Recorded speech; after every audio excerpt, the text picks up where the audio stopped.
Greetings, fellow travelers, and welcome to a very special Valentine's themed episode. I apologize for this episode coming out very late in the month, but sadly life just got caught up with me and I couldn't get it out until tonight. But still, with this being the month of love, I feel like we should still celebrate the fact of all the special women in our lives. That's why I will be sharing my top 10 favorite girls from anime. I know this is cliche, but this was the only video that I was able to do since I don't watch rom-coms and everyone and their grandmother has reviewed the only few Valentine's Day themed horror movies. So basically it was either this or doing something, well, old. Let's get started with this. These are my top 10 favorite women in anime.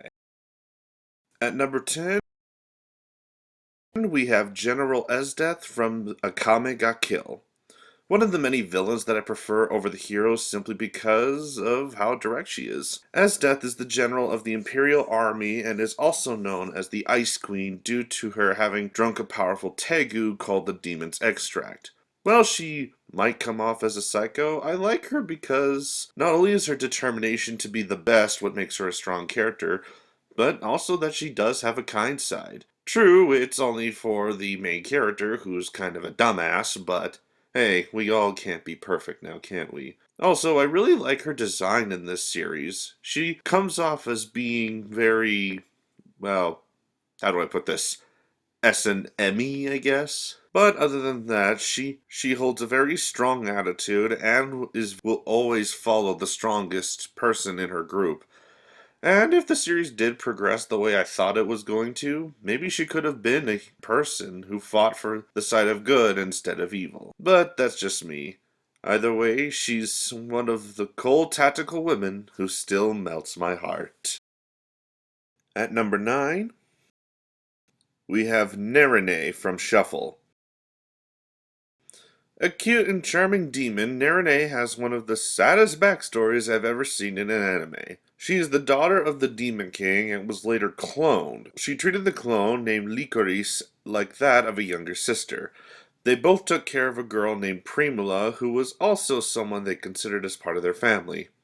Sadly, the clone had died falling in love with a human boy who had helped her when she got lost in the human world. Naren then felt that she should make her sister's dream of marrying the human come true and posed as her clone. What I love about Naren is that while she may not have been the one to love the main character of the show, she still tries to keep her sister's dying wish to the point where she does start to fall in love with him as well. I think that while her choices may not have worked in the end, it's her kindness and determination that makes her one of my favorite anime girls.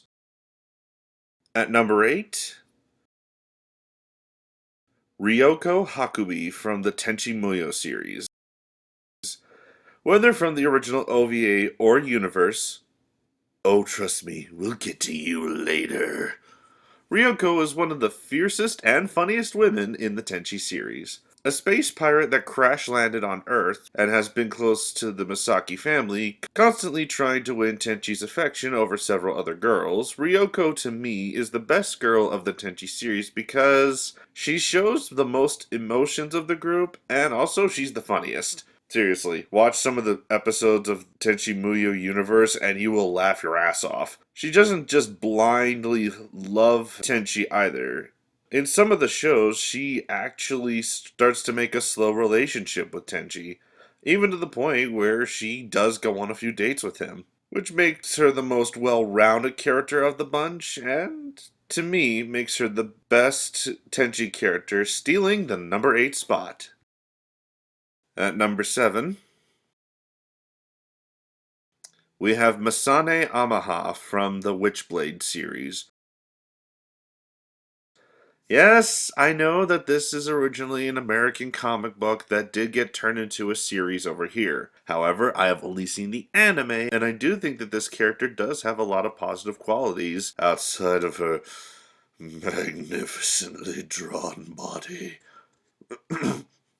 Anyway, Missoni is the current owner of a powerful weapon called the Witchblade, which can only be chosen and used by women, and Missoni was chosen with several facts that make her a strong character. She survived a massive disaster with no memory, and on top of that, she survived while holding a newborn baby. When the time had passed, she decided to raise the child as her own, and has continued to keep her safe from a group that wants to use her as a candidate for the new Witchblade program. While I have yet to see the American version of the show and the comic, I do like Missoni for her strong and motherly character and having the strength not to take crap from anybody. At number 6, we have Lina Inverse from Slayers. One of the very few popular fantasy anime to come out of the 90s, the main character of Slayers, Lina Inverse, is another character like Ryuko who's both funny and quite powerful. Coming from a small village, Lina wanted to do something more out of her life, so she studied magic and became a sorcerer for hire, just like her sister. After she became the fire sorceress, she would do certain things, such as steal from bandits, attack giant monsters destroying small villages, and add other such crazy and inventive things that would make most businessmen go a little crazy. What makes this character so appealing to me is her cocky attitude and that she takes no crap from anyone, and can even back up what she does with her powerful fire magic. With her charming wit and immeasurable power, Lita falls into that category of a girl with spunk, but she does hide some sad and distressing feelings. Just make sure you don't piss her off. At number 5, we have Yoko Littner from Gurren Lagann. One of the most popular characters from one of the most popular mech anime, Yoko is from Littner Village. After fighting a mech and crashing into Jiha Village, she and several others began a rebellion against the oppressive man-beasts of the upper world. What I like most about Yoko is that not only is she a badass in the first half of the series, but she also grows to be a more kind and loving woman who wants to start becoming a teacher. We see her grow throughout the series as move on from being what would be considered the general like characteristics of her character and move on to seeing her be more closer to wanting to teach children. It's kind of nice to see her have this major growth throughout the series, as a lot of other anime women in different shows don't really have this much growth, which is what makes her my favorite character on this list. At number 4, we have Makoto Kino, aka Sailor Jupiter from Sailor Moon. Out of all the Sailor Guardians, Makoto was the one that I liked the most. My biggest impression of her is that many of the characters view her as a juvenile delinquent or the most masculine of the group. However, if you continue to watch the show, she shows off more of her feminine side, especially when it's explained that her lifelong dream is to become a bride and open up a cake and flower shop. I like her because she cares about everyone she meets and isn't afraid to take one for the team. She can kick all kinds of butt, but she has a gentle and kind heart at the same time. At number 3, Android 18 from the Dragon Ball Z universe. One of the most popular female characters from arguably the most popular anime, Android 18 falls into the category of the most well developed and even the most favorite DBZ character, and it's not hard to see why. Unlike Chi-Chi or Bulma, 18 has grown as most people's favorite character since she got the most development in the show. She's not as annoying as Chi-Chi or Bulma is, and her relationship with Krillin and her daughter Marin is something that a lot of people really like. Which is what I like about her too. Plus the fact that even though she is a mother, she still will protect her family as a fighter no matter how strong the person is. One of my favorite episodes of her is in Dragon Ball Super, where she wants to get something for Krillin because she feels like Krillin has gone on without receiving any thanks for all he does. It just goes to show that someone who had a background like 18's can in fact become something entirely different. At number 2, Boa Hancock from One Piece.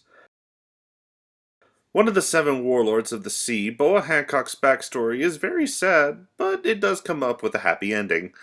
Boa and her sisters were kidnapped by the Celestial Dragons, this world's equivalent of a high government, and made their slaves for several years, until another slave had started a riot and broke out a majority of the slaves, including Boa and her sisters. After several more years, she became the Snake Princess of Amazon Lily, using her devil fruit powers as a way of twisting the idea that she and her sisters were cursed by a Gorgon, rather than face the fact that they were slaves by a bunch of, well, let's face it, greedy, egotistical, and powerful men. What makes her my favorite character outside of the main female cast is that she had the most hard and tragic backstory of all the characters, but after Luffy came by on throughout the 2-year time skip, she learned to be more respectful and even learned to love her subjects enough to become a better leader for them. Seeing as how she became a warlord because she wanted to protect all of her people from the cruelties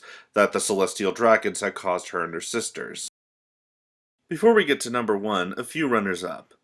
Nico Robin from One Piece. While her and Boa Hancock's backstories are tragic, I felt like because Nico was able to find her place with the Straw Hat Pirates, she really didn't get as much of a sad backstory as Boa did, so that's why I put her on the list. Albedo from Overlord.